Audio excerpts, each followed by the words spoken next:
আপনি কি জানেন একটি শিশু শুধু মায়ের নয়, বাবারও সন্তান? কিন্তু অনেক বাবা ভাবেন শিশু পালনের দায়িত্ব শুধু মায়েরই।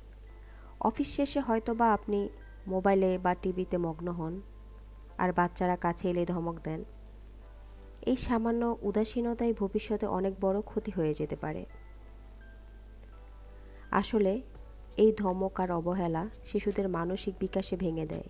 এর ফলে তাদের আত্মবিশ্বাস কমে যায়, তাদের মনে ভয় তৈরি হয়, শেখার ক্ষমতা ও মনোযোগ দুর্বল হয়ে পড়ে। এই অবহেলা যদি দীর্ঘদিন চলতে থাকে, তাহলে শিশুটি জেদি হয়ে যায়, রাগী হয়ে যায়। তাহলে এখন করণীয় কি? ছোটোখাটো এই ভুলকে সারাক্ষণ ধমক না দিয়ে শান্তভাবে বোঝান। বাবা মা দুইজন মিলে দায়িত্ব নিন। সন্তানের সাথে একসাথে খেলাধুলা করেন, গল্প করেন, একসাথে সময় কাটান। সব কিছুই জরুরি। মনে রাখবেন, আপনার দেওয়া অল্প একটু সময় তাদের জীবনে অনেক বড় সুখ আর নির্ভরতা তৈরি করে। শিশু শুধু মায়ের নয়, বাবারও সন্তান। ছোটবেলা থেকে বাবা মা দুইজন একসঙ্গে ভালোবাসা, বোঝাপড়া এবং সম্মান শেখালে সে বড় হয়ে কখনো আপনাদের অবহেলা করবে না, বরং সব সময় পাশে থাকবে। আপনি যদি আপনার সন্তানকে ধমক না দিয়ে সময় ও ভালোবাসা দেন, তাহলে আগামীকাল সে আপনাকে কখনো একা অনুভব করতে দেবে না। মনে রাখবেন, শিশুকে কখনো ধমক দিয়ে বড় করা যায় না। ধমক দিয়ে শিশু কখনো বুঝবে না।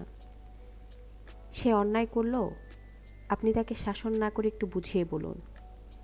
ধমক না দিয়ে একটু সময় দিন, একটু সময় দিয়ে ভালোবাসা দিয়ে তাকে বুঝান, সে অবশ্যই বুঝবে। একটা কথা সব সময় মনে রাখবেন, আজ যদি আপনার সন্তানের পাশে থাকেন, তাকে সঠিক শিক্ষা দেন, ভবিষ্যতে সে আপনার পাশে দাঁড়াবে। তাই যতটুকু পারেন আপনার সন্তানদের মানুষ করার দায়িত্ব শুধু মায়ের উপরে না দিয়ে বাবা মা দুইজন মিলেই আপনার সন্তানকে সঠিক বুঝদান দিন, সঠিকভাবে মানুষ করুন। তাদেরকে ভালোবাসা দিয়ে তাদেরকে বুঝান।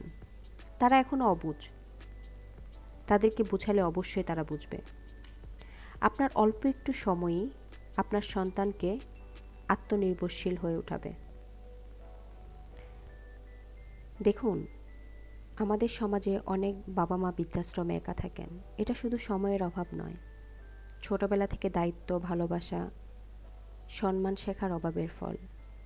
আপনি যদি আজ আপনার সন্তানকে ধমক না দিয়ে সময় ও ভালোবাসা দেন, তাহলে আগামীকাল সে আপনাকে কখনো একা অনুভব করতে দেবে না।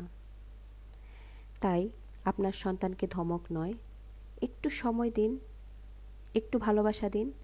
আজ আপনি যদি তাদের পাশে থাকেন, আগামীকাল সেও আপনার পাশে থাকবে। আজকের ভিডিওটি এই পর্যন্তই। যদি ভালো লাগে, লাইক, কমেন্ট, সাবস্ক্রাইব করতে ভুলবেন না। দেখা হচ্ছে পরবর্তী কোনো ভিডিওতে। ততক্ষণ ভালো থাকুন। আল্লাহ হাফেজ। আসসালামু আলাইকুম।